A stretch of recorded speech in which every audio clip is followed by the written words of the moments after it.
It began with such promise. Baseball was happy. Baseball was human. On the eve of the All-Star Game, in its signature home run derby, the hometown boy made good. In front of a chanting crowd in the nation's capital, Bryce Harper swung for the fences while wearing not a cap but a colorful headband in the image of the District of Columbia flag. We saw his face, we felt his joy, his burly father was the pitcher, we lived through their affection, it all felt so real.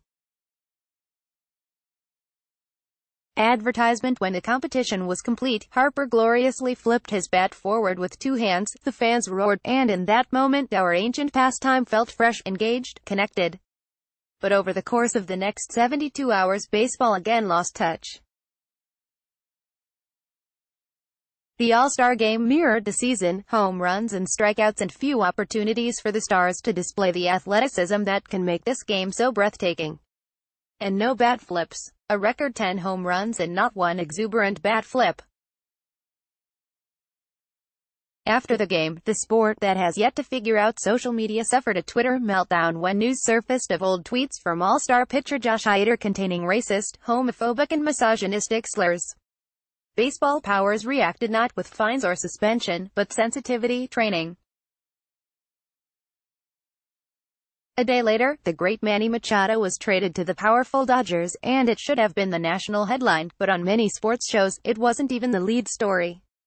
That spot was occupied by the San Antonio Spurs trade of Kawhi Leonard, a player whose season doesn't even begin for 3 months.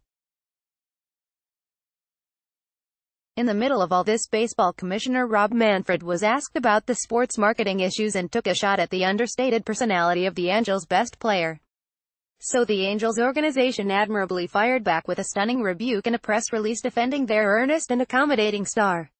Yeah, right, like this is Mike Trout's fault. Baseball indeed has a serious buzz problem, but he's not the reason.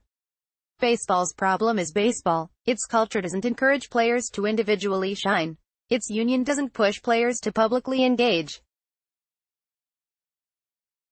And the game does little to keep the modern sports fan interested. Mike Trout and Jose Altuve of the Houston Astros at the 2018 MLB All-Star Game. Patrick McDermott, Getty Images. Baseball may have lost a generation of fans, said Jim Collar, executive director of the AECOM Center for Sports Administration at Ohio University and former marketing boss for the Cleveland Cavaliers. It needs to do a lot to bring it back, or not. More than other sports fans, baseball purists preach love it or leave it. If you are bored by their timeless sport and can't appreciate the beauty of its 9-inning evolution and ancient eccentricities, fine, go watch the mindless NBA dunk contest. Your loss. For the longest time, I was one of these purists.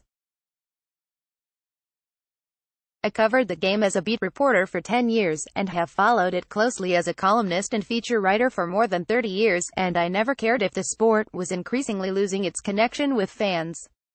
Why should it lower its revered traditions for anybody? But then, this summer happened, when the sport I love has become marginalized almost beyond recognition by a soap opera known as the NBA offseason. During a time when everybody should be talking baseball, it's difficult to find anybody talking baseball. Attendance league-wide is trending toward the lowest figure in 15 years. And the television numbers in this town continue to trend near the bottom.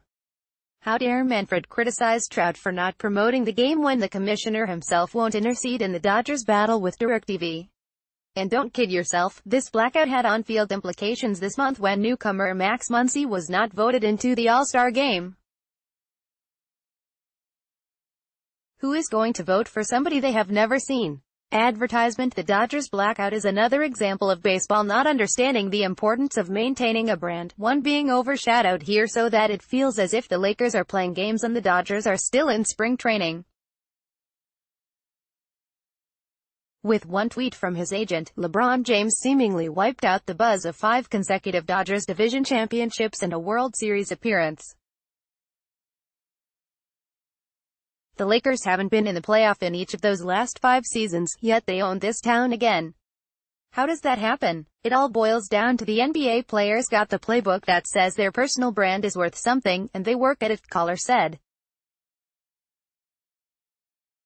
Baseball hasn't caught on to this yet. Basketball players are adept at Twitter engagement. Baseball players are not. Basketball players are unafraid to embrace the personal dramas that captivate fans and summon attention. Baseball players remain mostly bland because they don't want to rock the boat. Actually, two Dodgers did literally rock the boat last week in a viral Instagram video showing Justin Turner and Alex Wood celebrating the Machado trade while lounging on a boat. The scene was staged, but so what?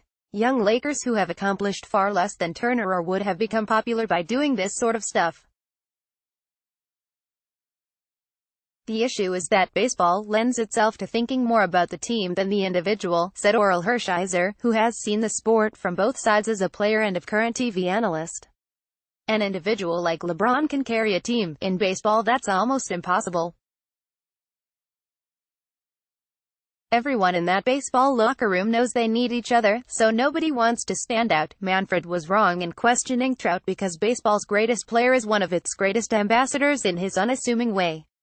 But there are guys who would love to show more of themselves. And the baseball culture needs to lighten up and let them do it. MLB Angels face a series of decisions that could determine their future by Mike DeGiovanna. July 14, 2018, 11:05 a.m. What's wrong with a bat flip? What's the harm in a strikeout fist pump? Why not dance around the bases on a home run trot and then tweet about it afterward? Some of the most popular moments in basketball that keep it in the national conversation occur when players aren't afraid to be human. Remember this spring when Steph Curry shimmied at Chris Paul? Remember Paul's return shimmy? This doesn't happen in baseball, a difficult game filled with failure, where many players are afraid that any public display beyond a walk-off home run or no-hitter celebration will lead to them being humbled the next night or nailed with a fastball in the hip. But there are showmen out there and they should be celebrated, not punished. Why not erase the unwritten rules and allow players to be themselves? Why not encourage pre-game, Facebook Live broadcasts? Why not mic players during regular season games? If NBA coaches can be interviewed between quarters, couldn't an outfielder chat on the field between innings? Part of the NBA's popularity comes from its postseason television tradition of showing players in their street clothes both walking into the arena before games and sitting on interview stages after games. In baseball, you usually only see the stars during games, as some of them can't even be convinced to come to an interview stage afterward. Advertisement baseball should do whatever it takes to make Los Angeles aware that Machado is in his first days. Clayton Kershaw could be in his final months. The Dodgers are creeping toward the home stretch as the league's best team with another shot at winning their first World Series title in 30 years and, wait. Did you hear? The Lakers just signed Michael Beasley.